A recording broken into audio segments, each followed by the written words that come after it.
Microsoft ওয়ার্ডে আপনি যখন কোনো প্যারাগ্রাফ লেখেন, আপনি স্পেসিফিক কোনো লাইনকে বা কোনো একটা প্যারাকে চাইলে আপনি হাইলাইট করে বা কালার গ্রেডিয়েন্ট চেঞ্জ করে লেখাকে একটু বোল্ড করা বা ইটালিক করা, এই সব কাজগুলো করে আপনার টেক্সটগুলোকে অনেক সুন্দর করে তুলতে পারেন।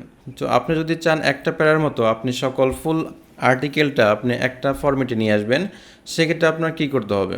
আপনি যে লাইনটা চাচ্ছেন, যে লাইনটার মতো করে আপনি করতে চান ফুল আর্টিকেলটা, তো সেই প্যারাকে জাস্ট আপনার কপি করতে হবে।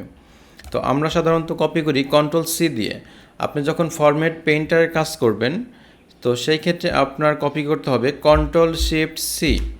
এটা দিয়ে আপনি ফরম্যাট পেইন্টারের কাজ করতে পারবেন। এটা হচ্ছে Ctrl+Shift+C ক্লিক করলে আপনার ফরম্যাটটা কপি হবে। দেন আপনি এই প্যারার মতো কোন প্যারাগুলোকে একই ফরম্যাটে করতে চাচ্ছেন, সেই প্যারাকে আপনার সিলেক্ট করতে হবে। এরপর Ctrl+Shift+V দিয়ে পেস্ট করতে হবে।